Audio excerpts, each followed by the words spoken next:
अब मुझे इतना चीज बता दो कि स्क्रीन शेयर हुआ आप लोगों के साथ। हाँ सर। हाँ सर, शो हो रहा है। ओके ठीक है, कर दो म्यूट।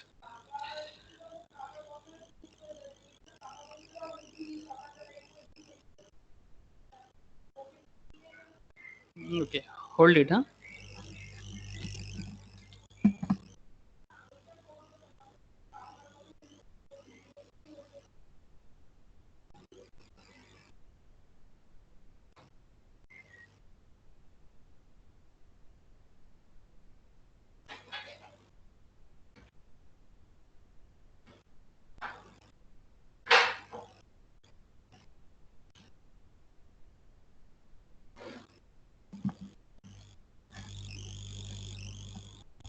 हेलो।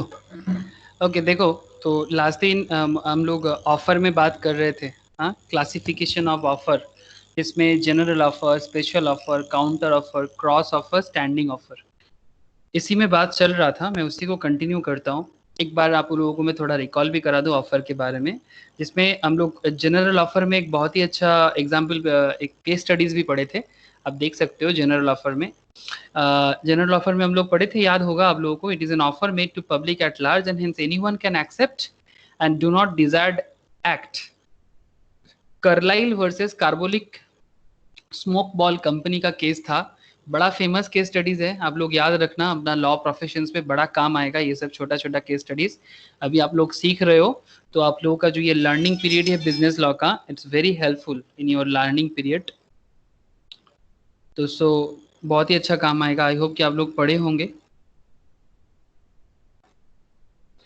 तो Carlill versus Carbolic Smoke Ball Company का जो केस था, वो कुछ ऐसा था ना कि फेमस केस में क्या हुआ था।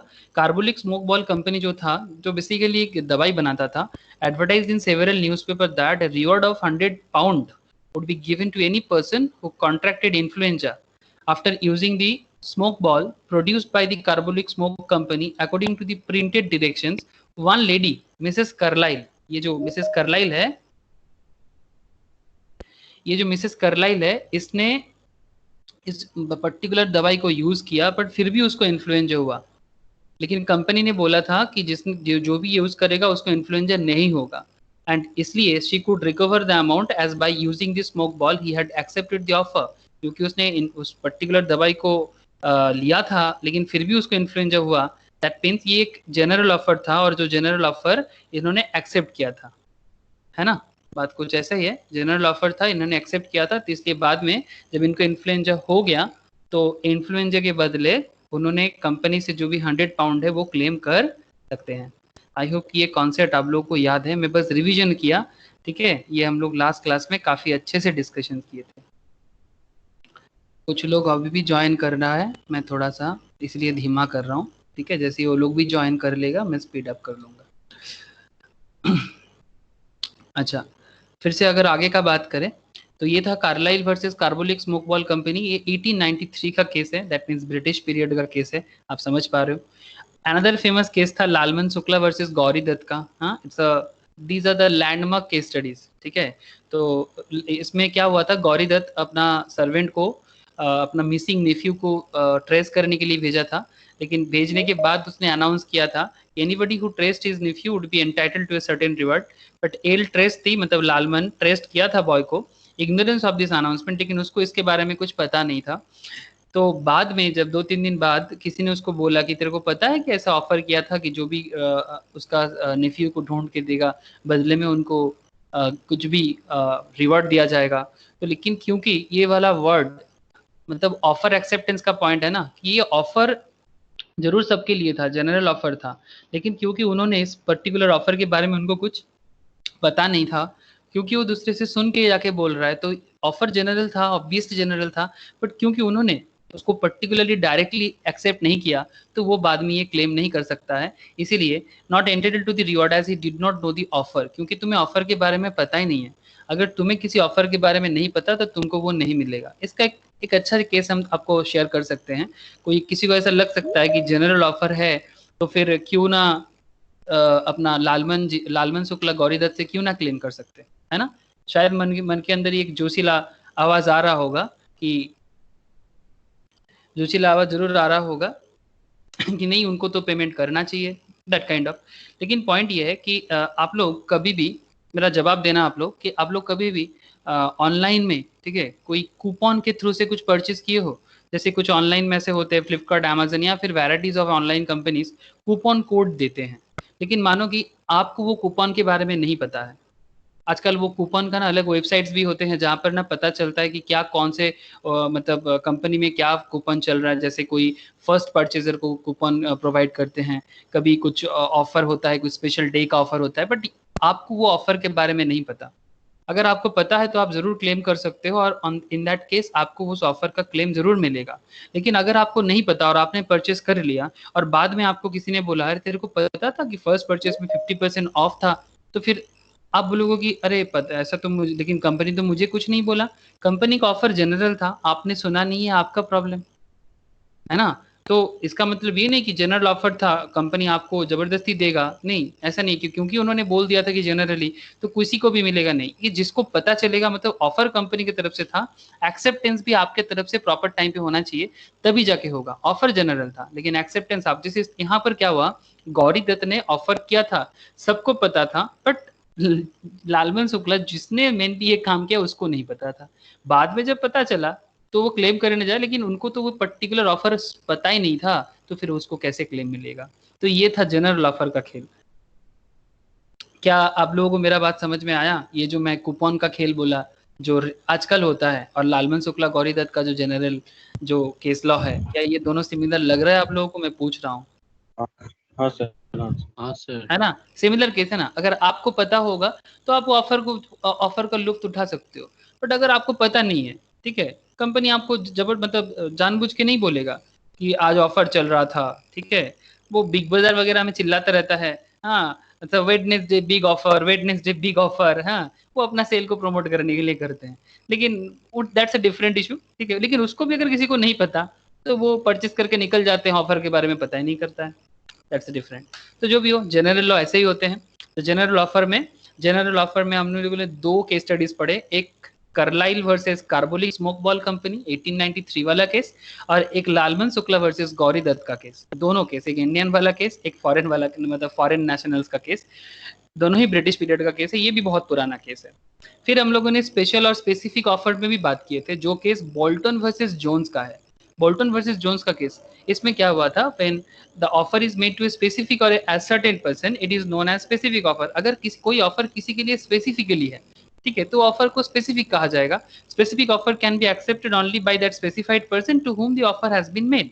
मतलब अगर मैं आप लोगों को पढ़ाते वक्त कभी किसी को कुछ पर्टिकुलर सवाल कर दिया, मतलब मेरा वो क्वेश्चन किसी पर्टिकुलर के लिए ऑफरिंग है, तो फिर अगर मैं उसका नाम लेके बोलूंगा तो स्पेसिफिक होगा, है ना। जैसे कभी कभी टीचर, जब अभी हम लोग ऑनलाइन क्लास में पढ़ रहे हैं, जब हम लोग लाइव फेस टू फेस पढ़ते हैं तो तब भी सेम चीज होते हैं। अगर मैं किसी का नाम लेके किसी को पूछता हूँ तो जवाब उसी को देना चाहिए, लेकिन मैं ऐसा अपने टीचिंग प्रोफेशंस में मैं कभी कभी ख्याल करता हूँ, अगर मानो कि जैसे मानो यहाँ पर मैं कुछ सवाल है मेरे मन में, तो मैं पूछा ये सवाल किसको पूछा, मैं चलो आदित्य अब आसाम को पूछा, लेकिन विश्वजीत बड़ा चिल्लाते हैं, ठीक है, शोर मचाते हैं, प्लीज कुछ बोलना मत, एग्जाम्पल है, ठीक है।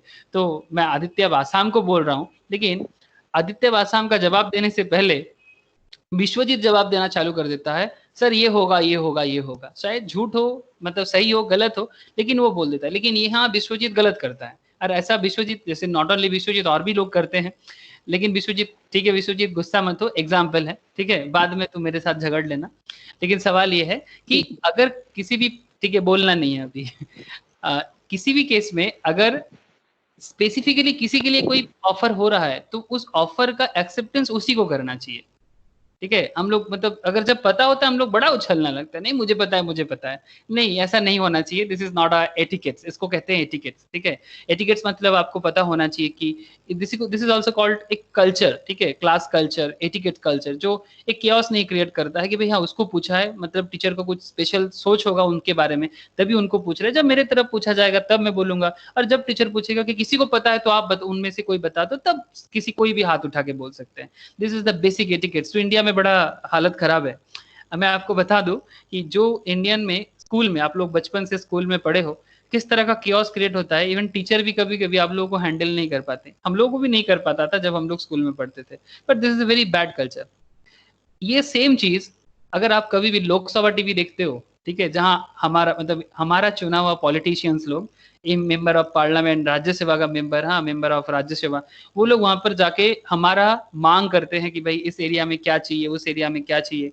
कभी उनका झगड़ा देखना आप। जो चेयरमैन होते हैं ना, जो स्पीकर बोलते हैं उनको, स्पीकर चेयरपर्सन, स्पीकर चेयरपर्सन मतलब एक टीचर जैसा है वहां पर, जो पूरा क्लास को कंट्रोल करते हैं पार्लियामेंट का, उनका बात तक नहीं मानता है। इतना क्योटिक सिचुएशन हम लोग क्रिएट करते हैं, और हम लोग दावा करते हैं कि हम लोग डेवलप नेशंस बनेंगे। मतलब डेवलप नेशंस बनने का जो फार्म हाउस है, मतलब जहां से बन सकते हैं एक डेवलप नेशंस, मतलब where the policy maker is, मतलब जहां पर हमारा पॉलिसी मेकर है, अगर हमारा पॉलिसी मेकर ऐसा केओस क्रिएट करेगा तो हम लोग डेवलप कैसे बनेंगे। और ये चीज हम लोग वहीं से नहीं सीख पाते कि स्पेसिफिकली कोई अगर अपना बात रख रहा है, वो स्पेसिफिक नहीं होता, बगल वाला साइड से कोई चिल्ला के बोलने लग जाता है, कभी कभी तो मारपीट तक हो जाता है, झगड़ा तक हो जाता है। तो यहाँ पर एक सवाल उठ रहा है कि हम लोग वोट देने जाते हैं, पॉलिटिकल पार्टी का चयन करते हैं, हमें सोचना चाहिए कि हम किसको चयन कर रहे हैं, किसको हम लोग वोट दे रहे हैं। मतलब मैं कभी कभी सोचता हूँ ना, आजकल आप लोगों में से जो भी वोट देने का उम्र हो गया आप लोगों में से, या फिर वोट कभी दिए हो इलेक्शंस में, तो मैं कभी कभी ऐसा मेरा भी ऐसा दिमाग में आता है कि मैं भी आज तक कभी नोटा में वोट नहीं दिया, पर मेरा कभी कभी मन करता है कि एक बार अगर पूरा इंडिया भर के नोटा में वोट देते तो देखने लायक सिचुएशन होगा। क्या होगा, नोटा मतलब कोई पार्टी नहीं, क्योंकि सब तो कियोस क्रिएट करता है। और अगर कोई अच्छा लीडर बन जाए, ठीक है, तो बड़ा अच्छा रहेगा, मतलब वो स्पेसिफिक मांग करके हमारा मांग को पूरा कर पाएगा। ठीक है, तो यही कहना था आप लोगों को, थोड़ा इन जनरल मैटर, शायद आप लोग कनेक्ट कर पाओगे, अब मैं आशा रखता हूँ। अब मैं बात करूंगा क्रॉस ऑफर में। क्रॉस ऑफर में क्या होता है, when two parties exchange identical offers in ignorance at the time of each other's offers, मतलब सिमिलर पॉइंट है, मतलब जो आप उनके बारे में सोच रहे हो पर आप उनको बोल नहीं रहे हो, ठीक है, वो भी आपके बारे में सिमिलर सोच रहे हैं, ठीक है, पर वो भी आपको बोल नहीं रहे हैं। इसका मतलब ये थोड़ी ना है कि हाँ दोनों का सोचने का तरीका सेम है। वो एक गाना है हिंदी में, जो हाल दिल का इधर हो रहा है, वो हाल दिल का उधर हो रहा है, ऐसे कुछ करके गाना है, आप लोगों को पता होगा, ठीक है, जो हाल दिल का इधर हो रहा है। तो मतलब कहने का मतलब यही है कि अगर दोनों पार्टी, ठीक है, चाहे वो पार्टी मतलब रियल लाइफ पार्टी हो या फिर बिजनेस वाला पार्टी हो, पॉइंट ये है कि अगर दोनों पार्टी सिमिलर पॉइंट पे किसी एक पर्टिकुलर मैटर पे एग्री करता है, कि मतलब सिंपल कहना है कि लड़का सोच रहा है कि मुझे वो लड़की अच्छा लगता है, और लड़की भी सोच रही है मुझे भी वो अच्छा लगता है, क्या मैं उसको वो वाला चीज बोल दूं। लड़का भी सोच रहा है क्या मैं उसको बोल दूं, लेकिन कोई किसी को बोल नहीं रहा है, दोनों के इग्नोरेंस पे अपना थॉट ट्रांसफर हो रहा है।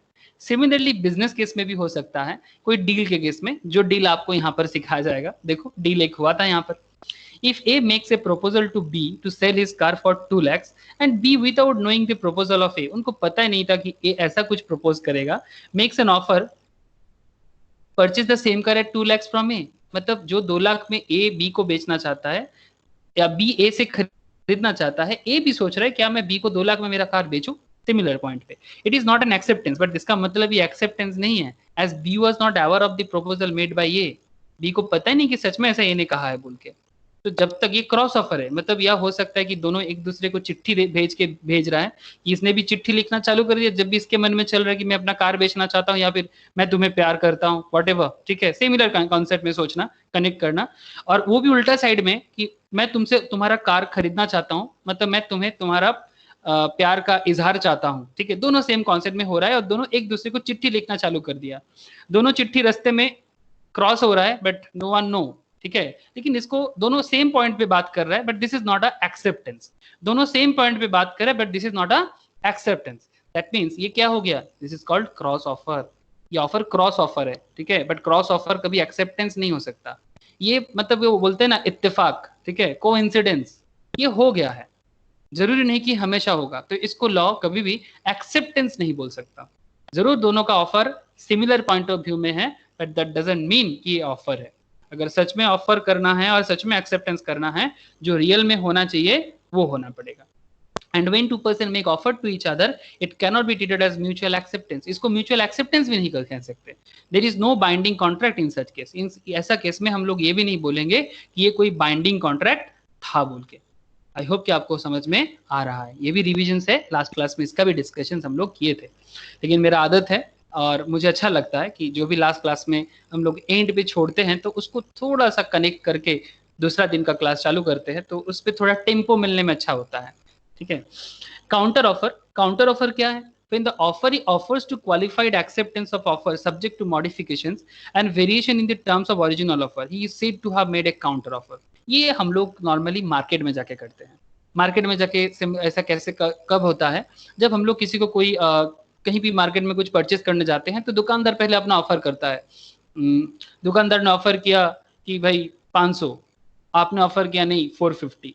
जैसे ही दुकानदार अपना दाम 500 बोला था, आपने अपना दाम चेंज करके 450 रख दिया ना, इसका मतलब आपने उसका 500 एक्सेप्ट नहीं किया। दैट मीन्स आपने जो न्यू 450 बोला ना, it's a new offer generated by you to that particular shopkeeper.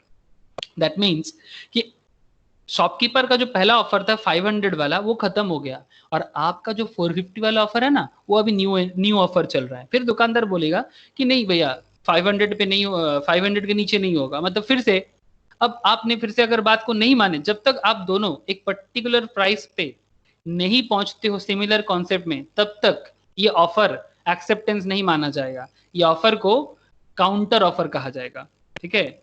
इस ऑफर को काउंटर, जैसे काउंटर अटैक होता है ना, it's similar kind of counter attack, जैसे आप लोग पबजी में करते हो। और रियल लाइफ में जो हमारा नौजवान लोग, हाँ, जय जवान जय किसान, स्पेशली जवान लोग जो बॉर्डर में करते हैं काउंटर, जैसे अभी चाइना के साथ चल रहा है। ठीक है। चाइना ऑलरेडी बड़े बड़े मतलब अटैक करने का सामान लाके, मतलब जो भी आर्म्स एंड एमुनिशंस है वो सब लाके अपने लद्दाख में खड़ा कर दिया।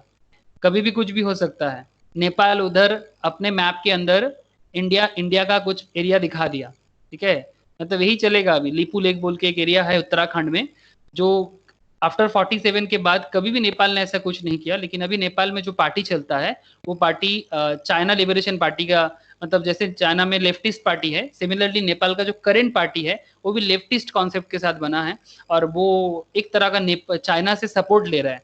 ठीक है। चाइना से सपोर्ट लेके इंडिया के ऊपर दबाव क्रिएट कर रहा है। मतलब इंडिया के साथ कॉन्स्पिरेसी चल रहा है चारों तरफ से।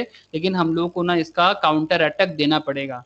हम लोगों को इसका काउंटर अटैक देना पड़ेगा और हम सबको सज रहना चाहिए। और हम लोग इंटरनली अपने आप को सेफ रख पाएंगे। इंटरनल लेवल पे हम लोग अपना पॉलिटिक्स को, इंटरनल लेवल पे हमारा पुलिस सिस्टम सेफ रहेगा, तो बॉर्डर में भी हमारा जवान लोग हमारा सेफ, मतलब हमारा जो भी सिक्योरिटी है वो दे पाएगा। बहुत महान काम करते हैं सिक्योरिटी वाले, जो लोग देते हैं एक कंट्री को मतलब सिक्योर रखने के लिए। कहीं कहीं प्रॉब्लम होता है, that's a different issue, but सच में उनका जो लाइफ का जो डेडिकेशन है वो हम लोग कभी कम नहीं कर सकते।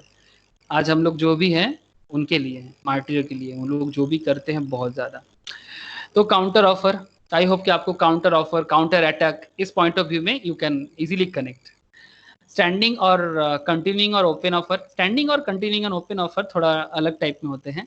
N offer which is allowed to remain open for acceptance over a period of time is known as standing और कंटिन्यूइंग और ओपन ऑफर। ये तो आप लोग क्या बताएं, जैसे अभी आप लोग का जैसे रिजल्ट वगैरह निकलेगा, जो लोग 11-12 में हो, तो जैसे आप लोग का 12 का रिजल्ट निकलते हैं तो आप लोग कॉलेज का एडमिशन के लिए चिंतित हो जाते हो, सीए के एडमिशन के लिए चिंतित हो जाते हो, सीएस या फिर सीएमए के एडमिशन के लिए भी आप लोग बड़ा कंसर्न हो जाते हो। कौन सा कॉलेज में होगा, सीए करेंगे तो कौन सा सिटी में जाके करेंगे, कहाँ पर रीजन चूज करेंगे, कहाँ एग्जाम सेंटर होना चाहिए, तो आप लोग अलग अलग चिंता को लेके बैठ जाते हो। लेकिन ये इंस्टीट्यूट ऐसा नहीं कि कल ही फॉर्म डिक्लेयर किया कि रजिस्ट्रेशन प्रोसेस के लिए और परसों बोल दिया कि रजिस्ट्रेशन क्लोज, ऐसा नहीं होता। ये कुछ दिनों के लिए चलता है। ठीक है। 15 डेज 1 मंथ तक चलता है। आप लोग का जब एग्जाम का फॉर्म भी होता है तब भी ऐसा 15 डेज से 1 मंथ तक चलता है। इसका मतलब इस तरह का ऑफर जो होता है ना, भाई जिसको भी सीए बनना है फाउंडेशन के लिए रजिस्ट्रेशन करना चालू कर दो, डेट यहाँ इतना दिन से लेके इतना दिन तक है, 1 अगस्त से लेके सितंबर का 15 तक का डेट है। दैट मीन्स ये 15 डेज के लिए ओपन ऑफर है, कंटिन्यूइंग ऑफर है, जो भी आके लेगा उसके लिए है। ऐसा टेंडर्स भी होते हैं गवर्नमेंट लेवल पे। गवर्नमेंट अगर कोई भी प्रोजेक्ट में अपना काम करना चालू करते हैं तो गवर्नमेंट मार्केट में टेंडर देते हैं और टेंडर भी एक सर्टेन टाइम तक अवेलेबल होते हैं। उस टाइम के अंदर जो भी जिसके पास भी उस पर्टिकुलर प्रोजेक्ट में पैसा डालने का मतलब क्या बताऊं, हैसियत है या फिर पावर या एबिलिटी है, वो उस पर्टिकुलर टेंडर में अपना इन्विटेशन देते हैं, मतलब कोटेशन भेजते हैं, और अगर गवर्नमेंट को लगता है कि नहीं ये कंपनी गवर्नमेंट के लिए ये रोड बना सकते हैं, ये बिल्डिंग बना सकते हैं, तो उनको टेंडर दिया जाता है। जैसे आप लोगों को पता होगा, जो लोग कलकत्ता से हो या फिर अगर बाहर से भी हो, कलकत्ता में 2017 में मोस्ट प्रोबेबली 16 या 17 में, मुझे एग्जैक्ट थोड़ा सा कंफ्यूजन है, ब्रिज गिर गया था। ब्रिज मतलब ये अपना बड़ा बाजार एरिया में एक एरिया है मालापाड़ा पोस्ता बोल के, जो जहाँ पर ट्रांसपोर्टेशन का हब है, मेरा पापा का ऑफिस भी वहीं पर है। वहां पर एक फ्लाईओवर बना था, हावड़ा से कोलकाता में कनेक्ट करने के लिए एक फास्टेस्ट रूट बनाया गया था थ्रू फ्लाईओवर। एक ऐसा कंपनी को उसका टेंडर मिला था जो ऑलरेडी नेशनल लेवल पे ब्लैक लिस्टेड है। मतलब ऐसा कंपनी को वेस्ट बंगाल गवर्नमेंट टेंडर दिया था।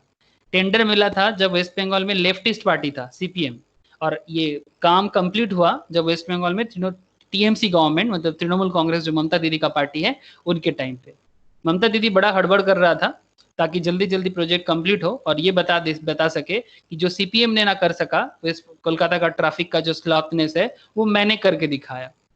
तो एक तो सीपीएम ने ऐसा किसी पार्टी को, मतलब मैं पार्टी का नाम इसलिए ले रहा हूं ताकि आप लोगों को पता चले कि भाई होता क्या है मतलब कंट्री में। तो सीपीएम ने ऐसा कंपनी को टेंडर दिया जो ऑलरेडी ब्लैक लिस्टेड था। नॉर्मली एक बड़े सिटी में काम होता है तो कोई 5 स्टार कैटेगरी का जिसका रैंकिंग हो, जैसे कि आपको पता होगा लार्सन एंड टुब्रो नाम पता होगा, जो लोग शेयर मार्केट में काम करते हो थोड़ा बहुत, या फिर ऐसे भी एल के नाम से जाना जाते हैं। L is one of the best company in India. I hope Mrityunjay can connect easily because Mrityunjay is very aware about share market and these financial sectors. जो भी नहीं हो, मैं मृत्युंजय का नाम इसलिए लिया, जो नहीं हो अपना लेवल को आप करो और इकोनॉमी का खबर रखो। इट्स अ वेरी वेरी मतलब इंटरेस्टिंग एंड मतलब आप लोगों को जानना चाहिए, मैं इतना ही कहूँगा, यू हैव टू नो।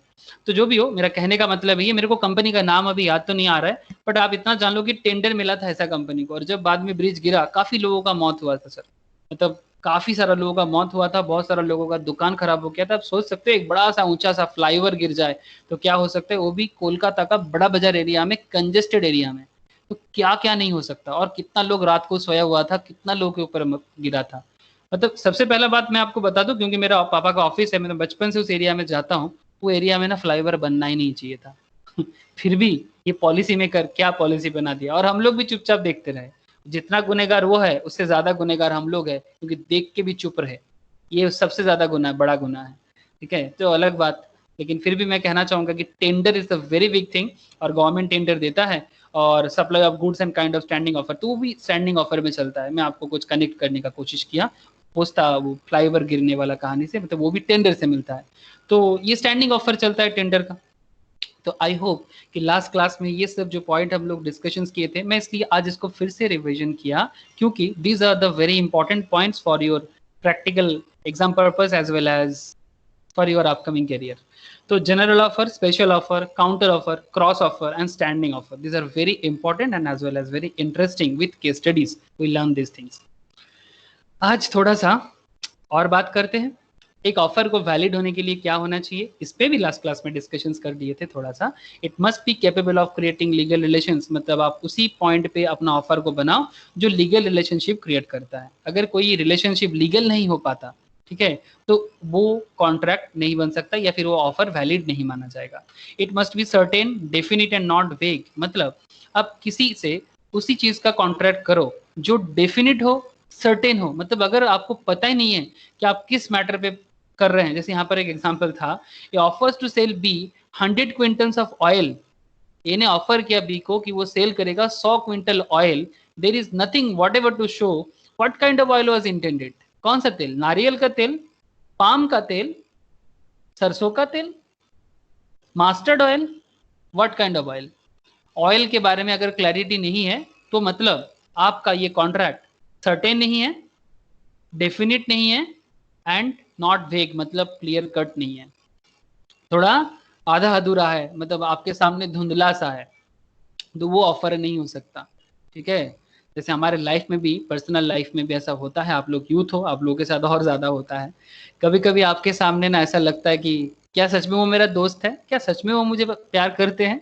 तो अगर आपके सामने ऐसा सवाल आ रहा है ना, क्या सच में दोस्त है, क्या सच में वो मुझे प्यार करते हैं, इसका मतलब आप समझ रहे हो, सर्टेन नहीं है, डेफिनिट नहीं है, वेग नहीं है, मतलब रिलेशनशिप बनना ही नहीं है, ना तो दोस्ती ना प्यार। It must be communicated to the offeree, it must be communicated to the offeree. An offer to be complete must be communicated to the person to whom it is made. आप जिसके साथ अपना कम्युनिकेशन पूरा करना चाहते हो, आपका offer और ऑफर मतलब एक्सेप्टेंस पूरा करना चाहते हो, उसको करना चाहिए ना। मतलब कोई आपको प्यार करता है लेकिन किसी और से बुलवाता है, कोई आपको पसंद करता है लेकिन किसी और से बोलते हैं, बोलते हैं अगर देश से प्यार है तो जताया करो ना। हम देश को बहुत प्यार करते हैं लेकिन कभी जताते ही नहीं हम लोग, हमारा कोई एक्टिविटी ये प्रूव ही नहीं करता कि हम देश को प्यार करते हैं। It's same thing I also said to myself. इसलिए मैं आपको भी कहता हूँ कि हम लोग बहुत बोलते हैं कि I love my country, I love my India, हम लोग बोलते हैं। मैं भी आज तक अपने देश के लिए मैं कुछ नहीं कर पाया, सिवाय मैं अपने लिए करता हूँ। 2 वक्त की रोजी रोटी के लिए करता हूँ, थोड़ा सा अच्छा जिंदगी के लिए करता हूँ, only for my self but not for my country. मैं अपने आप को इसके लिए बहुत दोषी मानता हूँ और मैं कोशिश कर रहा हूँ कि थोड़ा बड़ा होने के लिए। मैं सिमिलर क्वेश्चन आपके सामने भी रख रहा हूँ कि क्या मैं देश को प्यार करता हूँ? क्या कभी मैंने देश को ऑफर किया कि मैं सच में देश को प्यार करता हूँ? क्या देश ने कभी मेरा प्यार एक्सेप्ट किया? सवाल है। आप भी क्या करो अपने आप को, तो आई होप आपको समझ आएगा मैं क्या कहना रहा हूँ। ठीक है, हाँ सर। तो इसीलिए बोल रहे कि अगर आप किसी को कुछ कहना चाहते हो तो ऑफर तो क्या करो। अगर ऑफर जिसको करना चाहिए अगर आप उसी को ऑफर नहीं कर रहे हो तो फिर वो ऑफर कम्युनिकेशन में कैसे बदलेगा? ठीक है, इसीलिए बोलते हैं कि इंडिया मतलब बहुत, हाँ आई लव माई इंडिया, जो लोग बाहर में रहते हैं, यहाँ पर बहुत सारे लोग इंडिया में रहते हैं फिर इंडिया को प्यार नहीं करता। तो अगर मतलब ऐसे सीरियसली मैं देखा हूँ, मतलब इमोशंस भी नहीं है इंडिया के लिए, क्या फर्क पड़ जाता है? ये भी यहाँ से भी पैसा आ रहा है, वहां से भी पैसा आ रहा है, हाँ सिर्फ पैसा से मतलब है, देश के साथ कोई लेना देना नहीं है।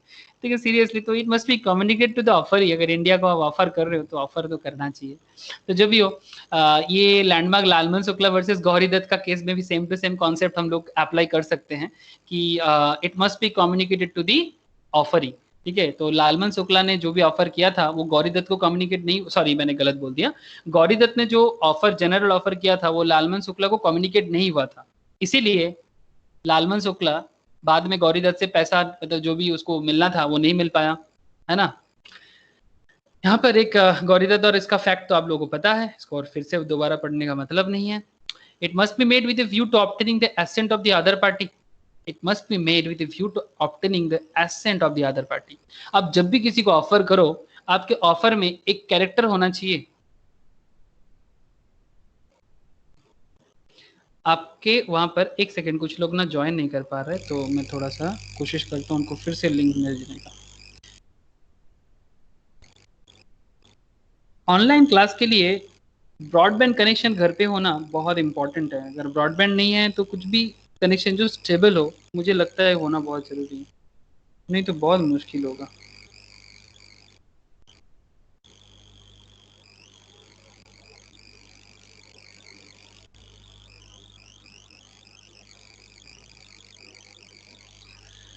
ओके तो जो मैं बात कर रहा था, it must be made with view to obtaining the assent of the other party. Assent of the other party मतलब आप समझ पा रहे हो कि अब जब भी किसी को कुछ पूछ ऑफर करते हो तो बदले में आपको जवाब चाहिए कि नहीं चाहिए, ओपिनियन। जब भी आप किसी को कुछ पूछो, किसी को कुछ ऑफर करो, तो बदले में आप अपना ओपिनियन तो जरूर मांगोगे ना। तो ओपिनियन पाना मतलब बेसिकली आप उनका एसेंट मांग रहे हो। हाँ, कैसे जैसे बोलते हैं ना, वो पीछे से गुलाब लाके विल यू मैरी मी, तो विल यू मैरी मी भी वो अपना ऑफर कर रहा है, तो बदले में उल्टा साइड में वो ना तो नहीं सुनना चाहता, बट जवाब ना भी हो सकता है, ऐसा बात नहीं है। या फिर will you be my friend. हाँ, आजकल हम लोग स्टार्ट करते हैं फ्रेंडशिप से, फिर बाद में कुछ भी होता है, कुछ कुछ होता है वाला डायलॉग आ जाता है, एक लड़का एक लड़की कभी दोस्त नहीं बन सकते। हाँ, आखिर उन दोनों के बीच में प्यार हो ही जाता है। लेकिन जो भी हो, ऑफर में एसेंट जैसे कुछ कुछ होता है में हुआ था ना, किसी ने किसी को ऑफर किया था, जैसे काजल प्यार करता था शाहरुख खान को और शाहरुख खान प्यार करता था रानी मुखर्जी को, तो सवाल कुछ इधर उधर हो गया, तो obtaining the assent of the other party, तो ये ऑफर प्रॉपरली काम नहीं किया था। तो जो भी हो, एसेंट तो चाहिए। It may be conditional. मैं थोड़ा सा आप लोगों के साथ कुछ रोमांटिक एग्जाम्पल यूज करता हूँ। आप लोग बुरा तो नहीं मानते, अगर बुरा मानो तो कोई फर्क नहीं पड़ता, मैं तो समझाने के लिए बोलता हूँ। It may be conditional. Romance एक चीज है कि रोमांस देश के लिए भी होता है, रोमांस इंसान के लिए भी होता है। Romance is beyond everything. It may be conditional, an offer can be made subject to any terms and conditions by the offerer. ठीक है, कंडीशनल ऑफर हो सकते हैं। ठीक है, an offer can be made subject to any terms and conditions. ऐसा नहीं कि ऑफर में कंडीशन नहीं हो सकता, ऑफर में कंडीशन हो सकता है। बिजनेस है ना, हर चीज में। पर्सनल रिलेशनशिप में कंडीशंस नहीं होता है, लेकिन फिर भी हम लोग को ना कभी कभी ना चुपचाप भी बहुत सारे कंडीशंस के साथ हम लोग को ना कोई भी बात पे एग्री होना पड़ता है। ठीक है, हर एक चीज परफेक्ट तो नहीं हो सकता। यहाँ पर कुछ एग्जांपल दिए हैं बिजनेस लेवल पे। ऑफर में ask for payment by RTGS, NEFT etcetera. The offer will have to accept in the terms of the offer, otherwise the contract will be treated as invalid. मतलब किसी के साथ किसी का कोई बिजनेस डील हो रहा है और वो बदले में बोल रहा है भाई मेरे पेमेंट ना ऑनलाइन हो जाना चाहिए, तो अगर वो बोल रहा है कि पेमेंट ऑनलाइन, तो ऑनलाइन ही पेमेंट करना पड़ेगा। जैसे मैं आपको बता दूं, जब से ये लॉकडाउन हुआ है और जब से कोविड-19 का जो पैंडेमिक दुनिया भर में स्पेशली इन इंडिया से चालू हुआ है, तो उसके बाद से जो भी कंपनी ऑनलाइन डिलीवरी करता है वो कैश ऑन डिलीवरी बंद कर दिया था। जो सीओडी का ऑप्शंस, इंडिया सबसे ज़्यादा सीओडी पे, इंडिया वर्ल्ड का सबसे ऐसा बड़ा कंट्री है जहाँ पर सीओडी सेल सबसे ज़्यादा होता है, कैश ऑन डिलीवरी और पे ऑन डिलीवरी। लेकिन जब से लॉकडाउन है और कोरोना का कारण से, तब से सीओडी बंद था, क्योंकि टच नहीं होना चाहिए। क्योंकि जैसे ही सीओडी होगा, कैश का ट्रांजैक्शंस होगा, कैश के थ्रू से, आपका स्कीम के थ्रू से कुछ भी हो सकता है। तो स्टील बहुत सारे केस में सीओडी बंद है। ठीक है, बहुत सारा कंपनी अभी भी सीओडी बंद करके रखा है। तो वो अपना प्रोडक्ट सेल करना चाहता है, बदले में वो अपना पेमेंट कैसे लेगा, आरटीजीएस पेमेंट लेगा, एनईएफटी पेमेंट लेगा। बेसिकली ये ऑनलाइन पेमेंट का कुछ पैटर्न है जिसको इन दोनों का फुल फॉर्म नहीं पता है। ये बिजनेस स्टडीज में पढ़ाया जाता है नॉर्मली, फिर भी मैं आपको बताता हूँ, बहुत लोगों को पता है। रियल टाइम ग्रॉस सेटलमेंट, ठीक है, ऑनलाइन ट्रांजैक्शंस पे होता है, बैंक के थ्रू से होता है। Real time gross settlement, NEFT का फुल फॉर्म होता है नेशनल इलेक्ट्रॉनिक फंड ट्रांसफर। अगर किसी को एग्जैक्टली नहीं पता था तो आप लिख के रख सकते हो, मैं फिर से एक बार बोलूंगा, real time gross settlement and national electronic fund transfer. और भी काफी सारा आजकल हुआ है। आजकल तो यूपीआई आ गया है, यूनिफाइड पेमेंट इंटरफेस, भीम आ गया है, भारत का यूपीआई ऐप है बहुत फेमस। और भी बहुत सारा है, आप लोगों को पता है। तो कोई भी अपना कंडीशन डाल सकता है कि अपना बिजनेस में किस तरह से करना चाहता हूँ। Offer should not contain a term the non compliance of which would amount to acceptance. Thus one cannot say that if acceptance is not communicated by a certain time, the offer would be considered as accepted. ऐसा नहीं हो सकता। मतलब offer should not contain a term the non compliance of which would amount to acceptance. मतलब अगर आपने कुछ नहीं बोला सर्टेन डे के अंदर, तो मैं मान लूंगा कि आपका जवाब हाँ है। ऐसा नहीं हो सकता। ठीक है, मतलब किसी को आप प्रपोज करते हो, समझ रहे हो ना, किसी को आप प्रपोज करते हो और प्रपोज करके बोलते हो मैं कि आपको मैं 1 हफ्ते का टाइम देता हूं, अगर 1 हफ्ते के अंदर अगर जवाब नहीं मिला मुझे, ठीक है, तो मान लूंगा कि आप सच में मुझे प्यार करते हो। वाह, क्या साउंड लग रहा है। ठीक है, ये तो फोर्सफुल है, क्वेश्चन आ गया यहाँ पर। ठीक है, क्वेश्चन आ गया यहाँ पर। तो आपको आई होप समझ में आ रहा है कि मैं क्या कह रहा हूँ। तो ऐसा नहीं हो सकता। ठीक है, offer should not contain a term the non compliance of which would amount to acceptance. अगर आप कुछ दिन के अंदर ऐसा टाइम पीरियड दे देते हो, उसका मतलब ये एक्सेप्टेंस है, ऐसा नहीं होता है। ये propose be purchase his Android mobile for 5,000 and if no reply by him in a week, it would be assumed that B had accepted the proposal. This should not result into contract. I hope कि ये business related concept आपको समझ में आया। मैं personal and business, professional and personal दोनों level पे आपको कोशिश करता हूँ समझाने का। आई होप कि आप लोग फटाफट कनेक्ट कर लेते हो। Otherwise law is very boring. लेकिन जब तक आप लॉ को अपने पर्सनल लाइफ के साथ प्रोफेशनल लेवल पे मैचअप नहीं करा सकते, इन मैक्सिमम केस, मैं अपने स्टूडेंट लाइफ में भी देखा हूँ, जरूरी नहीं कि हर एक के लिए ये बोरिंग लगे, बट 80% केस में law is very boring. But अगर आप इसको इस तरह से पर्सनल एंड प्रोफेशनल लेवल में कनेक्ट कर पाओ, तो इससे इंटरेस्टिंग सब्जेक्ट भी आपको नहीं मिलेगा। इवन कभी कभी तो मैं ऐसा भी देखा हूँ, जो इंटरेस्ट ले लेता है वो तो लॉ को एक मैथमेटिक्स जैसा बना देते हैं। ठीक है, उनको लॉ में हर एक चीज मैथ जैसा लगना चालू हो जाता है। The offer may be either specific or general. Any offer can be made to either public at large or to the any specific person. ये already explain हो चुका है। Okay. Offer is different from a mere statement of intention. An invitation to offer, a mere communication of information, casual in equity, a prospectus and advertisement. It's a very interesting point, point number 8. इस पे details में बात करते हैं। An invitation to make an offer to do business. an invitation to make an offer or do business. In case of an invitation to make an offer, please थोड़ा concentrate करना please, हाँ. And in case invitation to make an offer, the person making the invitation does not make an offer, rather invites the other party to make an offer.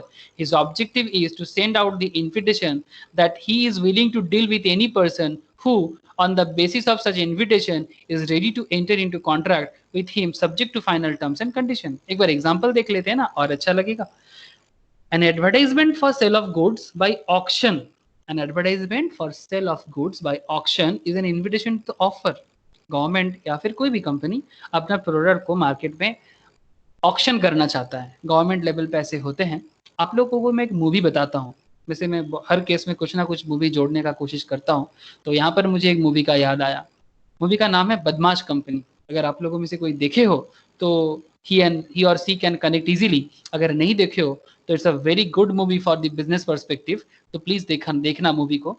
Shahid Kapoor, Anushka Sharma, Chang, ठीक है, this kinds of famous, मतलब बहुत ही अच्छा acting किया है movie में. कहानी भी बहुत जबरदस्त कहानी है, आपको अच्छा लगेगा. प्लीज मूवी देखना. तो वहां पर दिखाया गया है कि स्पेशली ऑक्शन में किस तरह से गवर्नमेंट अपना प्रोडक्ट को मार्केट में उठाते हैं और उस ऑक्शंस का जो इन्विटेशन टू ऑफर होते हैं उसको किस तरह से कोई बिजनेसमैन उस ऑफर को एक्सेप्ट करते हैं, जिसको हम लोग यहाँ पर कर रहे हैं an invitation to make an offer और डू बिजनेस. मतलब आप किसी को इन्वाइट कर रहे हो कि बिजनेस करने के लिए.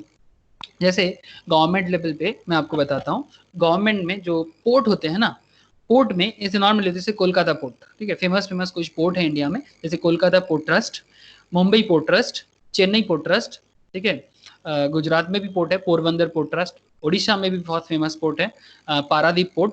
ऐसे फेमस जो पोर्ट है इंडिया में, वो पोर्ट में क्या होता है, बहुत सारा चीज ना, बहुत लोग ऑर्डर करते हैं बाहर से, बट उसके बाद ना वो मतलब कस्टम ड्यूटी, जो पोर्ट में कोई भी चीज आते हैं तो ड्यूटी लगता है. तो ऐसे होता है कि ऑर्डर किया था 6 मंथ्स पहले और 6 मंथ्स बाद जब वो प्रोडक्ट उनका पहुंचा तब शायद उनके पास पैसा नहीं है. ऐसा हो सकता है 6 मंथ्स बाद उनका कैपिटल खत्म हो गया, या फिर 6 मंथ्स में कोई गवर्नमेंट डील चेंज हो गया. तो कैसे क्या होता है कि वो कस्टम ड्यूटी को बचाने के लिए वो प्रोडक्ट को लेने ही नहीं चाहता, क्योंकि उसका प्रोडक्ट मार्केट में सेल करके उसको उससे प्रॉफिट करवाना मुश्किल हो जाता है, क्योंकि कस्टम ड्यूटी इतना हाई है. 100 रुपए, अगर से फॉर एग्जांपल अगर प्रोडक्ट का दाम 1000 रुपया है तो उसका कस्टम ड्यूटी मानो कि 500 का है. शायद इसको ये चीज पता था लेकिन उसने गलती से ऑर्डर कर दिया था, तो वो चीज कोई लेने नहीं जाता, क्योंकि 500 में कस्टम ड्यूटी लगा के मार्केट में प्रॉफिट करना नियर टू इम्पॉसिबल हो जाता है, क्योंकि 50% कस्टम ड्यूटी है, कभी कभी तो 100% कस्टम ड्यूटी भी होते हैं. तो ऐसे केस में क्या होता है कि जिसका ऑर्डर था वो लेने नहीं चाहता और बाद में वो पर्टिकुलर पोर्ट ट्रस्ट अथॉरिटी क्या करते हैं, उस पर्टिकुलर प्रोडक्ट को ऑक्शन में उठाते हैं, क्योंकि उसको जो भी मिल जाए, ऐसे गोडाउन में पड़ा रहेगा तो सड़ेगा और अपना जगह भी ब्लॉक करेगा, इसलिए वो ऑक्शन करके जितना भी उसका कैपिटल मिल जाए वो अपना उठाने की कोशिश करता है. तो इस तरह से पोर्टर्स जैसे इन्विटेशन टू मेक ऑक्शन करते हैं, या फिर नॉर्मल भी ऑक्शन हो सकता है कि अगर किसी के पास कोई प्रीसियस चीज हो तो ऑक्शन में उठा के अपना प्रोडक्ट को वो सेल कर सकते हैं. जैसे एंटिक चीजों का ऑक्शन होते हैं, आप लोगों को पता होगा, फॉरेन में बहुत ज्यादा होते हैं, हमारे इंडिया में भी होते हैं कि एंटिक चीजें का, ठीक है. आई होप कि you can understand easily. Statement of intention and announcement भी होते हैं यहाँ पर. Offer must be distinguished from an answer to a question. मतलब ऑफर का मतलब ऐसा नहीं कि मैं ऑफर किया आप जवाब दो, ठीक है. It's not just a question का आंसर. ऑफर इज अलग, ऑफर एक्सेप्टेंस इज डिफरेंट, ठीक है. यहाँ जवाब या मतलब सवाल जवाब का बात नहीं होता ऑफर एक्सेप्टेंस में. तो ये चीज आपको याद रखना चाहिए. केस था एक हार्वे वर्सेस फैसी का. हार्वे वर्सेस फैसी के केस में क्या हुआ था, in this case Privi council succinctly explain this distinction between an offer and invitation to offer. In the given case, the plaintiffs through a telegram asked the defendants two questions, namely, will you sell us bumper hall pen and telegraph lowest cash price? ठीक है, will you sell us bumper hall pen and telegram lowest cash price? देख समझाते हैं क्या है. The defendants replied through telegram that the lowest price for bumper hall pen is 900 pound. The plaintiff sent another telegram stating that we agree to buy bumper hall pen at 900 pound. However, the defendants refused to sell the property at the price. The plaintiff used the defendants containing that they had made an offer to sell the property at 900 pound and therefore they are bound by the offer. However, the Privy Council did not agree with the plaintiffs on the ground that while plaintiffs had asked 2 questions, the defendant replied only to the second questions by quoting the price but did not answer the first question but reserved their answer with regard to their willingness to sell. Thus, they made no offer at all. Their lordship held that mere statement of the lowest price at which the vendor would sell contained no implied contract to sell the person who had inquired about the price. मैं आपको थोड़ा सा आसान भाषा में समझाता हूँ मैं आपको आसान भाषा से समझाता हूँ. आई होप कि थोड़ा सा ट्रिकी लगा होगा आपको, लेकिन इतना भी ट्रिकी नहीं है. 2 सवाल था. Will you sell us Bumper Hall Pen, क्या आप मुझे बम्पर हॉल पेन सेल कर सकते हो. सेकेंड क्वेश्चन था टेलीग्राफ लोएस्ट कैश प्राइस, मतलब उनको टेलीग्राफ करके बताओ कि सबसे कितना कम दाम में बेच सकते हो. 2 सवाल था, लेकिन जो कंपनी ने इस पर्टिकुलर टेंडर मतलब जो भी ये ऑफर था उसके बदले उन्होंने जो जवाब दे रहा था या फिर एक्सेप्टेंस कर रहा था, उसने फर्स्ट सवाल का जवाब नहीं दिया. Will you sell us Bumper Hall Pen में वो ये नहीं बोला कि yes we can sell you a Bumper Hall Pen, ये जवाब नहीं दिया. वो डायरेक्टली प्राइस पे आ गया. वो directly the defendant replied through telegram that the lowest price for Bumper Hall Pen is 900 pound. उसने डायरेक्टली 900 पाउंड पे बोला. ठीक है. And we agreed to buy bumper hall pen at 900 pound. However, the defendant refused to sell the property at the price. But वो agree हो गया था कि 900 में ले लेगा, लेकिन वो इसको 900 में बेचना नहीं चाहता था. मतलब जिसको जो सेल करना था वो बेचना, क्योंकि उन्होंने पहले पूछा था will you sell us Bumper Hall Pen, क्या आप मुझे बेचोगे. पहले वो जवाब देना था कि क्या आप बम्पर पेन बेचोगे, इसका जवाब में हाँ या ना बोलना था, फिर आपको प्राइस कोटेशन करना था. लेकिन आपने डायरेक्टली प्राइस कोटेशन कर दिया. इसका कुछ सिंपल लेवल पे हम बता सकते हैं कि जैसे मैं अपना एक बचपन का एक कहानी आपको बताता हूँ, आपको समझ में आ जाएगा कि जवाब 2 होते हैं लेकिन सवाल 1 होते हैं तो ऑफर एक्सेप्टेंस नहीं बन पाता. आप लोगों को बाटा का एक फेमस ब्रांड है पावर बोल के, पता है आपको. बाटा शू का एक फेमस ब्रांड है power. You all know power. Yes sir. हाँ सर, जिम टाइप शू बनाता है. हाँ शू नॉर्मली मैन्युफैक्चर करते हैं पावर शू. ठीक है. तो मैं तो नॉर्मली सर एकदम सिंपल बताता हूँ कि मैं गांव में पला बड़ा. तो मेरे गांव में ना ये पावर वगैरह के बारे में ना ज़्यादा कोई किसी को पता नहीं था. तो लेकिन मैं मेरे गांव से बाहर निकल के, लेकिन मैं ना वो रामकृष्ण मिशन में रहता था, तो मेरा एक फ्रेंड था, वो मेरे को पावर शू के बारे में बताया था. तो उसने बोला था कि दुर्गा पूजा में कि उसने पावर शू लिया है बाटा का. तो पेपर में मैं थोड़ा ब्रांड भी देखा था, तो मुझे भी इच्छा था, लेकिन मुझे इसका दाम वगैरह का आइडिया नहीं था. बस इतना पता था कि it's a very good brand, but how it price मुझे इतना नहीं पता था. तो मैं गया था मेरे बुआ के घर में घूमने के लिए. मैं काफ़ी छोटा था, most probably on that time I was 9 और 10 ईयर्स ओल्ड. तो बुआ का घर भी गांव में ही था. तो वहाँ पर एक गांव में एक जूता का शॉप था, एक शू शॉप था. तो गांव का शू शॉप मतलब समझ सकते हो कि करंट नहीं था, मतलब नो इलेक्ट्रिसिटी इज देयर. एक लैंटर्न लेके कोई शू शॉप खोल के बैठा है. वहाँ हार्डली कुछ हैंडमेड शूज मिलते हैं. तो मैं वहाँ पर जाके, मेरे बुआ ने मुझे लेके गया, तो मुझे पूछा कि भाई जूता ले लो. तो मैं ओनर को बोला कि मुझे पावर शू दिखाने के लिए. तो ओनर ने मेरे को क्या जवाब दिया जानते हो? जवाब दिया, आपको पता है उसका दाम कितना होता है? मैं पूछा कि पावर शू दिखाओ. आप बोलो कि भाई पावर शू है नहीं. आप क्या बोल रहे हो? आपको पता है उसका दाम कितना है? पावर शू ढूंढ रहे.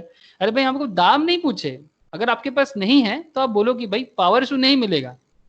मतलब उनका कहने का मतलब है कि पावर शू इतना महंगा है गांव में, आप कैसे साहस भी कर सकते हो पावर शू खरीदने का? आप कैसे बोल दिए? आपको बोलना ही नहीं चाहिए था. लेकिन उसको ऐसा बोलना नहीं चाहिए था. उसको बोलना चाहिए था कि दादा हम लोग पावर शू तो नहीं बेचते यहाँ पर कोई खरीदा नहीं है तो पावर शू नहीं है. उसने क्या जवाब दिया? आपको पता है पावर शू का दाम 1500 का दाम है. हाँ, तो मतलब ऐसे ही एक जस्ट एग्जाम्पल मानो उस टाइम पे क्या दाम बोला था मुझे एग्जैक्टली आज याद नहीं है. तो जवाब जो बोला गया था उसका जवाब नहीं मिला, तो ये प्रॉपर लेवल में ऑफर एक्सेप्टेंस नहीं बन पाएगा. यही था case law Harvey versus Facey का, कि पूछा गया था will you sell us Bumper Hall Pen, लेकिन जवाब दे रहा है कि और साथ में ये भी पूछा गया था कि लोएस्ट कैश प्राइस भी. तो उसने सिर्फ लोएस्ट कैश प्राइस का टेलीग्राफ किया, लेकिन उसने हाँ या ना नहीं बोला. तो ये ऑफर एक्सेप्टेंस मेंटेन नहीं हो पाएगा. सिंपल यही कहना था ये हार्वे वर्सेस फैसी के केस में. ज्यादा कॉम्प्लिकेटेड मत करो केस को, एकदम सिंपल कहना है कि जिस चीज का जवाब जैसे पूछा जाता है आपको उसका, जैसे मानो कि आपको, और इसका एक फेमस एग्जांपल लेते हैं आपके सामने. एग्जाम में आपको क्वेश्चन पूछता है, इंटरमीडिएट में स्पेशली ज्यादा पूछते हैं, प्रोफेशनल इंटरमीडिएट में, लाइक CMA इंटरमीडिएट में ज्यादा क्वेश्चन पूछता है ऐसा कि ट्रू फॉल्स में सबसे पहले आपको पूछता है कि ये स्टेटमेंट ट्रू है कि फॉल्स है, हाँ या ना बताओ। मतलब पहले आप बताओ कि yes this statement is true और no this statement is not true और फॉल्स। तो आपको ट्रू फॉल्स पूछता है, लेकिन आप और फिर आपको बोलता है explain it with the reason. ठीक है, तो आपका पहला क्वेश्चन था कि आप बताओ कि ट्रू है या फॉल्स है, या फिर येस है और नो है। फिर आप पूछो कि वाई येस है, उसका रीजन दो, अगर नो है तो उसका रीजन दो। लेकिन आप येस और नो नहीं बोला, आप डायरेक्टली रीजन दे दिए, क्या आपको मार्क्स मिलेगा? सवाल कर रहा हूं। मिलेगा सर, लेकिन कट के मिलेगा। नहीं पहला तो मिलेगा, नहीं मिलेगा, नहीं मिलेगा सर, नहीं मिलेगा सर मार्क्स, नहीं मिलेगा। कोई कटिंग मार्क्स, एवरेज मार्क्स कुछ नहीं होना चाहिए। सबसे पहले आप पहला क्वेश्चन का जवाब दो, ट्रू है या फॉल्स। यस आप ना सर। तो ट्रू बोले ना तो फॉल्स बोले, आप डायरेक्टली आंसर, शायद आपका रीजन सही हो, बट अगर आप ट्रू फॉल्स स्पेशली मेंशन नहीं करेंगे तो आपका पूरा का पूरा आंसर काटने का पूरा हक है इंस्टीट्यूट के पास। This is some tricky things you have to know. ठीक है, जो चीज जैसे मतलब जैसे बोलते हैं ना, स्पेसिफिक आंसर होना चाहिए, स्पेसिफिक, जितना पूछा जाए उतना बोलना चाहिए। तो ये इसी का एक एग्जांपल था, ये हार्वे वर्सेस फैसी का केस। आई होप कि क्लियर है। ओके, ऐसा और भी काफी केसेस है, आप लोग थोड़ा खुद भी कुछ आपके लिए, घर के लिए भी कुछ रहेगा जो आप खुद पढ़ो, अगर बाद में कुछ नहीं समझ में आए मुझे पूछना। द ऑफर में बी एक्सप्रेस और इम्प्लाइड, ऑफर एक्सप्रेस और इम्प्लाइड होता है। एंड ऑफर में be made either by words और बाय कॉन्टैक्ट, या फिर आप कुछ मुंह पे बोलो या फिर आप कुछ करके बताओ। ठीक है, जैसे गुंगा लोग, मैं जहाँ रहता हूँ, मैं VIP रोड में रहता हूँ कोलकाता में, एयरपोर्ट रोड में। जगह का नाम, मेरा जहाँ रहता हूँ जगह का नाम है कृष्णापुर, कोई लोग शौक से बोलते हैं Keshtopur, but officially it's a Krishnapur. But वहां पर Keshtopur subway is one of the crowded subway in.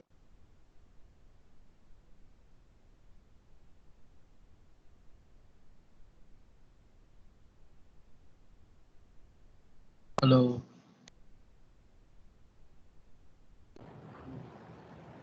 Hello. Sir का कनेक्शन लॉस्ट हो गया शायद। हाँ हाँ, वही हुआ, प्रॉब्लम चल रहा था सर का, नेटवर्किंग प्रॉब्लम। हाँ सर का नेट इशू हुआ क्या? हाँ वही हुआ है। हाँ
hello hello hello sir, SMS के नेटवर्किंग इशू हुआ है सर को, SMS के सर अभी।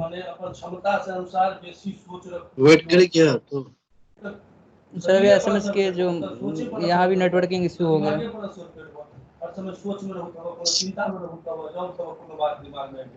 मृत्युंजय, मैं बोला कि तुम CA फाउंडेशन क्वालिफाई हो कि मतलब CA फाउंडेशन कर रहे हो इस बार? सर, वेट करने के लिए बोले हैं सर, बोले हैं थोड़ा पेशेंस रखने के लिए आ रहा है। हाँ हाँ, वो तो मृत्युंजय, मैं बोला तुम CA फाउंडेशन क्वालिफाई हो क्या? नहीं CMA फाउंडेशन कर रहा हूँ। CA फाउंडेशन कर ही हो? ग्रेजुएशन कर रहे हो क्या सबसे? मैं ग्रेजुएशन नहीं, मैं आर्किटेक्चर इंजीनियरिंग कर रहा था, वो हो गया मेरा। मतलब फिर अलग से डिग्री ले रहे हो? हाँ आर्किटेक्चर इंजीनियरिंग तो हो गया, अभी मैं जॉब कर रहा हूँ SBI में, और उसके साथ जो शेयर मार्केट तो करता था, उसके साथ CMA फाउंडेशन में मैं अप्लाई किया अभी। और शेयर मार्केट तो हूँ 4-5 साल से। उसमें भी है अच्छा सा है सैलरी। कहाँ पे? शेयर मार्केट में तो मिल रहा होगा तुमको सैलरी। पोस्ट कैसा है? शेयर मार्केट में मैं सैलरी नहीं, मैं जॉब SBI में करता हूँ, शेयर मार्केट तो शौक से करता हूँ। ओ ये बात है। मेरा इंजीनियरिंग कंप्लीट होने के बाद मैं जॉब कर रहा हूँ और सीएमए और मतलब शेयर मार्केट तो शौक है मेरा, ये तो पैशन है। हाँ वो तो होता है, कितनों का होता है, शौक होता है। हाँ वही है। तो फिर तुम इंजीनियरिंग करने के बाद डायरेक्ट कॉमर्शियल लाइन में ढूंढने से समझ में आ रहा है क्या, अकाउंटेंसी वगैरह वगैरह सब कुछ? मैं जब क्लास 10 में था ना, तब से मेरे को शेयर मार्केट था। घर से निकाल दिया मेरे को, शेयर मार्केट करूंगा इसलिए तो, मतलब शेयर मार्केट का ही मेरा भूत चला था। लेकिन क्या बताए, घर से कुछ था प्रॉब्लम, इसलिए इंजीनियरिंग करना पड़ा। उसके बाद अभी थोड़ा कर रहा हूँ अपनी मर्जी का तो फिर पढ़ाई। अकाउंटेंसी समझ में आ रहा है क्या, अकाउंटेंसी वगैरह सब अकाउंटेंसी जैसे? का देखो, अकाउंटेंसी क्लास अभी मैं एक भी नहीं किया। मैं इकोनॉमिक्स का किया हूँ और लॉ का किया हूँ। अकाउंटेंसी क्लास मिला नहीं। अकाउंटेंसी तो तुमको अकाउंटेंसी तो बेसिक से समझना पड़ेगा, तो फिर 11th 12th पढ़ना ही पड़ेगा बुक लेके। हाँ, सर बोले कि फाउंडेशन में जो जो है तो उसमें तो समझ आ जाएगा, तो देखिए नहीं हुआ तो करना पड़ेगा। है 11th 12th में बेसिक है ज़्यादा, तो उसे पढ़ना ही पड़ेगा। क्यों तो बिजनेस लॉ तो रट्टा मार लेता है बंदा, लेकिन अकाउंटेंसी तो समझना पड़ेगा।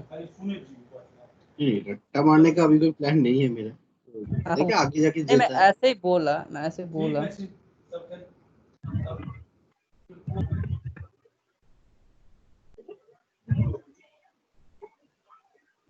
तुम अभी क्या कर रहे हो?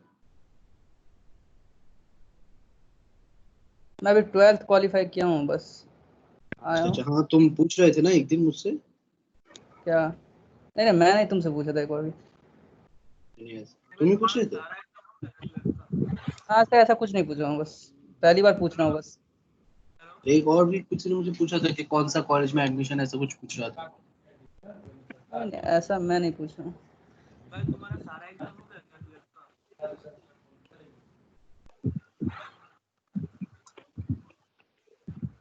एम भाई अरिजीत कुछ पूछ रहा तुमसे। कौन, क्या मुझसे? क्या भाई भाई पूछो।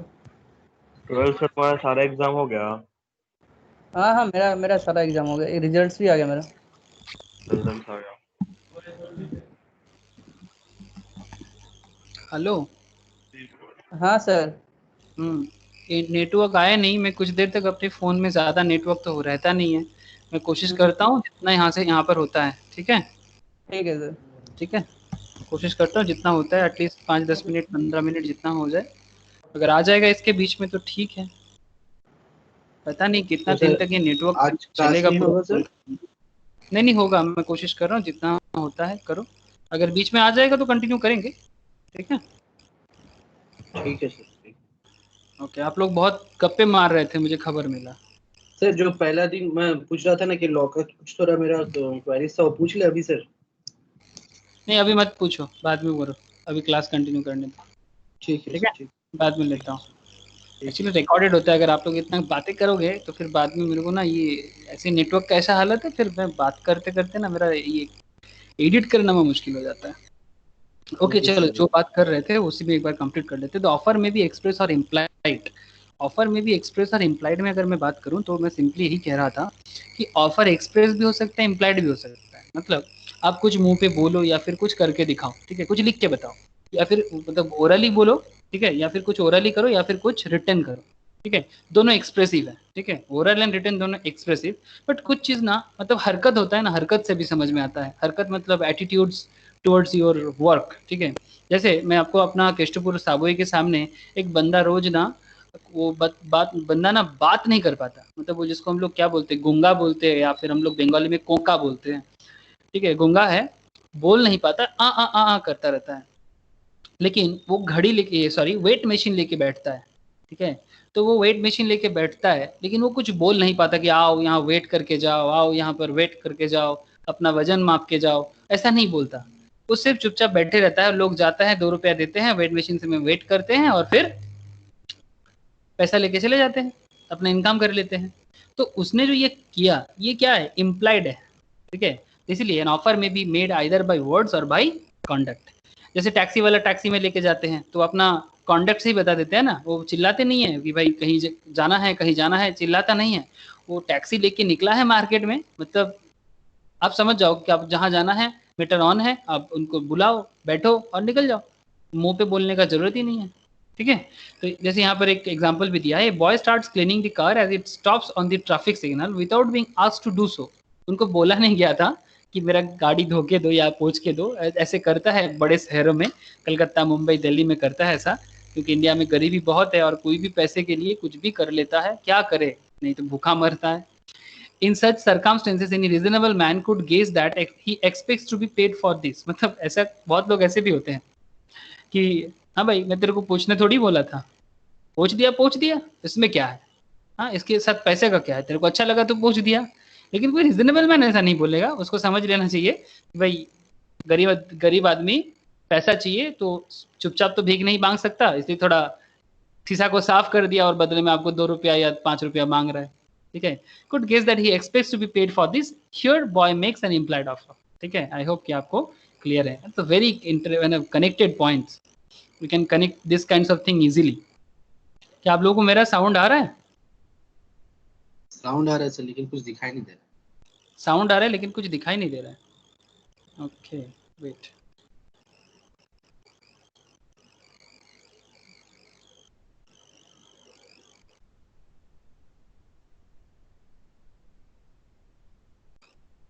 अब दिखाई दे रहा है? हाँ सर। ओके हाँ सर। ठीक है।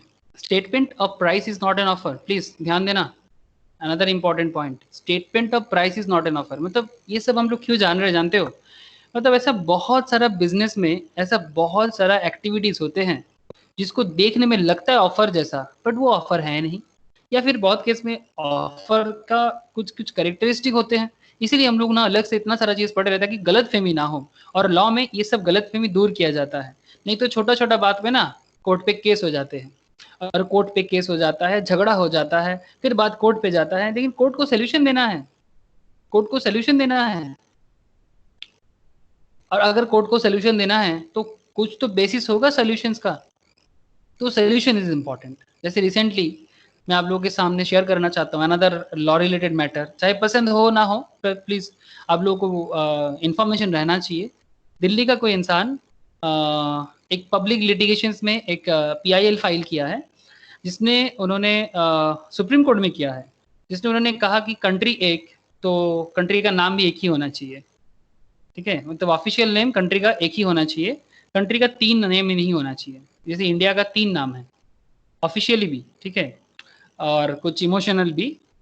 जैसे इंडिया का नाम इंडिया ऑफिशियली है, क्योंकि हम लोगों को ग्रीक एंड ईरान का लोग हम लोगों को बेसिकली इंदोन कहता था, बिकॉज आज जो पाकिस्तान में इंदोन सिंधु रिवर है, सिंधु को इंग्लिश में इंदास कहा जाता है। और रशिया बोल दिया मैं, ईरान मतलब क्या बोलते हैं उसको, फारस, ठीक है। ईरान और ग्रीक मतलब अलेक्जेंडर का जो सेना था, वो लोग हमें इंदोन कहता था, बिकॉज इंदस रिवर के बगल में हम लोग थे, दैट्स वाई इंदस, उनके हिसाब से इंदन। और हम लोग बेसिकली हम लोग बोलते थे सिंधु, बट उनसे सिंधु नहीं कहा जाता था, वो इंदु कहता था। वहां से इंडिया का नाम इंडिया आया, गिवन बाई ग्रीक और ईरानियन। और इंडिया का नाम भारत भी है, आप लोगों को पता होगा, भारत गणराज्य के नाम से भी ऑफिशियली जाने जाते हैं।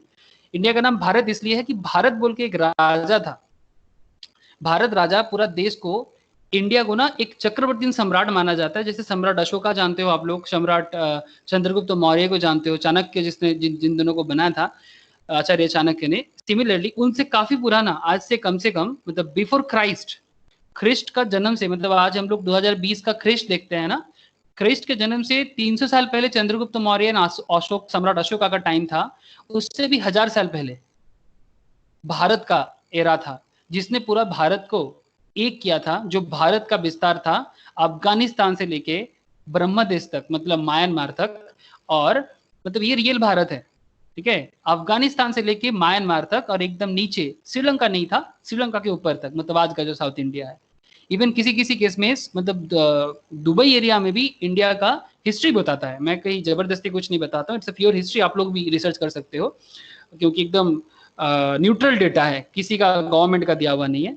इवन किसी केस में आपका सऊदी अरबिया में भी इंडियन किंग का एरा मतलब जगह दिखा गया है, ठीक है। तो कहने का मतलब ये भारत कौन है? जैन रिलीजियंस में एक तीर्थंकर होते हैं, जो लोग जैनिज्म के बारे में जानते हो थोड़ा बहुत, इंडिया में एक फोर्थ अनदर रिलीजन है। जैनिज्म का जो क्रिएटर माना जाता है ऋषभ देव, ठीक है, ऋषभ देव का बेटा था भारत, उनके नाम से अपना देश का नाम है भारत वर्ष, ठीक है, भारत वर्ष। और ये भारत इंडिया का one of the most authenticate नाम माना जाता है, मतलब it's near about Indus civilizations. तो इसलिए कहना है कि मैक्सिमम का कहना है, और क्योंकि इंडिया हिंदुओं का जगह था इन इंडस वैली सिविलाइजेशन के हिसाब से, इसलिए इंडिया को हिंदुस्तान भी कहा जाता है, ये भी कोई बताता। लेकिन अभी आज के डेट में इंडिया एक डेमोक्रेटिक सेकुलर कंट्री है, यहाँ पर हिंदुस्तान वर्ड थोड़ा सा कुछ और ही कॉन्सेप्ट बनाएगा, इसलिए भारत नाम रखा जाए, इंडिया नाम ना रखा जाए, इस पे सवाल है। तो हो सकता है कि इंडिया का नाम भारत हो जाए, ठीक है, इंडिया ऑफिशियली उठ जाएगा, ऐसा बात है, क्योंकि एक कंट्री का 3 नाम नहीं हो सकता, क्लैरिटी के लिए, ठीक है। तो किसी को पसंद नापसंद का बात नहीं है, जस्ट कुछ रेक्टिफिकेशन ऑफ हिस्ट्री, ठीक है। तो ये हो सकता है सुप्रीम कोर्ट में भी कुछ ही दिनों में आप लोगों के सामने ये रख सकता है। क्या आप लोगों को सुनाई दिया मैं जो बोला? हाँ सर। ओके, अब अपना ओपिनियन आप बाद में रख सकते हो, लेकिन अभी टाइम नहीं है उतना, ओपिनियन में बाद में आप लोगों से ले सकता हूँ, लेकिन ओपिनियन तो कोर्ट, सुप्रीम कोर्ट ही तय करेगा। तो what is invitation to offer? Invitation to offer, an offer should be distinguished from invitation to offer. An offer is definite and capable of converting an intention into a contract, whereas an invitation to an offer is only a circulation of an offer. It is an attempt to induce offers and precedes a definite offer. An invitation to offer is an act precedent to making an offer. Acceptance of an invitation to an offer does not result into the contract, nor only an offer emerge in the process of negotiation. मैं आपको एक example दिखाता हूँ। Invitation to offer बड़ा interesting है और बहुत important माना जाता है। The price list of goods does not constitute an offer for sale of certain goods on the listed price, it is an invitation to offer. आप लोग शॉपिंग मॉल में जाते होंगे, शॉपिंग मॉल में जैसे आप जाते हो तो वहां पर प्राइस लिस्ट रहता है। प्राइस लिस्ट में ऐसे भी लिखा जाता है कि 50% डिस्काउंट, ठीक है। फिर मानो कि ऐसा होता है कि 50% डिस्काउंट देख के, प्राइस लिस्ट देख के आपको कपड़ा पसंद था, वो पर्टिकुलर क्लोथ आपको बड़ा चॉइसेबल था, आप लेके आप काउंटर में गए, सेल्स काउंटर में जहाँ सेल हो रहा है, लेकिन उसने बोल दिया अचानक से आपको कि सर ये डिस्काउंट खत्म हो गया। तो आप शायद बोल सकते हो कि भाई आपने हटाया क्यों नहीं, मैंने तो डिस्काउंट का ऑफर देख के यहाँ पर पहुंचा था। तो वो आपको सिंपली कह सकता है कि सर डिस्काउंट खत्म हो गया था, हमारा कोई आदमी इसको हटा नहीं, इस पे हमारा कोई गलती नहीं है, इट्स आवर मिस्टेक्स, मतलब एडमिनिस्ट्रेटिंग वाइज, बट ये ऑफर आपको नहीं मिलेगा। और ये वो जरूर कह सकता है। आप जितना भी झगड़ा कर लो, बहुत लोग इस सब बात को लेकर झगड़ा करते हैं, लेकिन वो इसमें झगड़ा करने में कोई फायदा नहीं है, क्योंकि अगर वो 50% डिस्काउंट देख के आपको वहां पर खींचा था, वो उसका इन्विटेशन था आपको कि आप शॉपिंग मॉल में जाओ, 50% डिस्काउंट देख के आप वहां पहुंचो, और बाद में चाहे आप उसको पसंद आए ना आए, बट अगर शायद आप दूसरा कोई चीज लेके आओ। लेकिन जरूरी नहीं कि वो डिस्काउंट दिया था तो आपको वो चीज वो सच में 50% डिस्काउंट में आपको सेल करेगा, because that is not an offer, it's just a invitation to offer. Please बात पे गौर करना, it's a very very very important thing. बहुत लोग इसको गलत समझते हैं।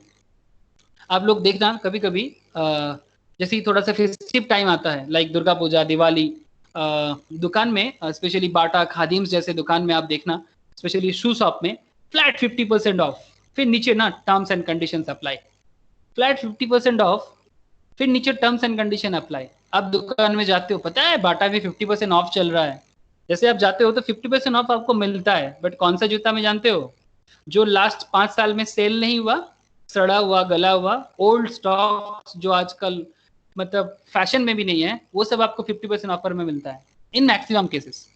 किसी किसी केस में कभी कभी ऑफर सच में अच्छा मिल जाता है, बट मेरे हिसाब से, मैंने आज तक अपने एक्सपीरियंस में ऑफर में अच्छा चीज बहुत कम मिलता है, ऑफर में सब पुराना चीज ही ज्यादा मिलता है, और ऑफर इसीलिए दिया जाता है, ऑफर इसीलिए दिया जाता है।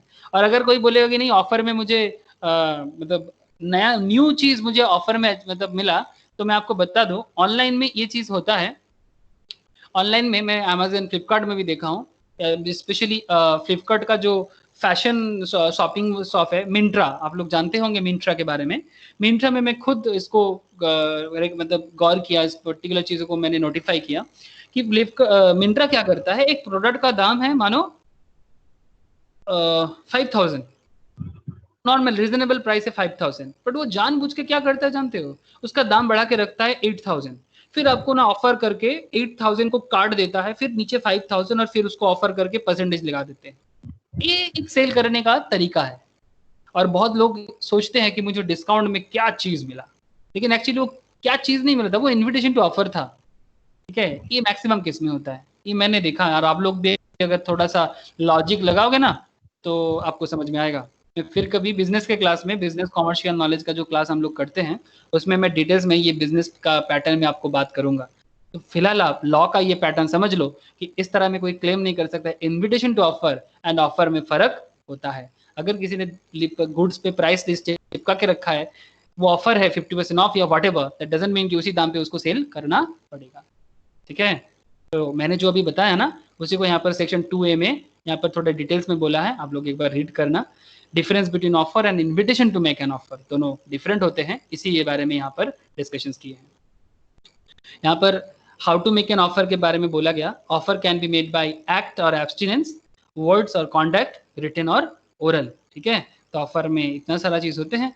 नेक्स्ट दिन हम लोग एक्सेप्टेंस में बातें करेंगे। आज मैं इतना ही रखूंगा, थोड़ा नेटवर्क का इशू भी है, तो आई होप कि आप लोगों को ऑफर के बारे में कोई प्रॉब्लम नहीं है, ठीक है। मैं नेक्स्ट दिन आज और मैं चर्चा नहीं कर पाऊंगा क्योंकि नेटवर्क का प्रॉब्लम है। तो जिसका भी क्वेश्चंस है मैं आप लोगों के सामने 2 मिनट आता हूँ, मैं एक बार आपको बताता हूँ। एक्सेप्टेंस नेक्स्ट दिन करेंगे, ठीक है। मैं आपको एक चीज जरूर बताऊंगा कि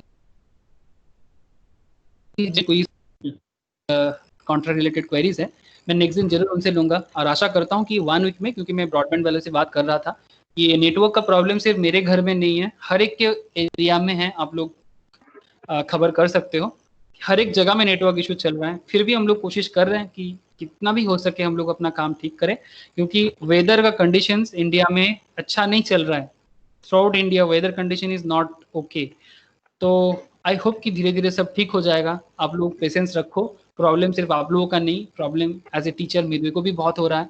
आई होप कि आप लोग पेशेंस रखोगे, क्योंकि पेशेंस ही तो आज के डेट में सबसे इंपॉर्टेंट है। चाहे कोरोना से लड़ो या पढ़ाई के साथ लड़ो, patience is important. I hope कि हम लोग बहुत जल्दी सब कुछ ठीक ठाक हो जाएगा और हम लोग का पढ़ाई भी एकदम स्मूथली रन होगा। और सेफ रहो, मैं आप लोगों को बार बार बोलूंगा।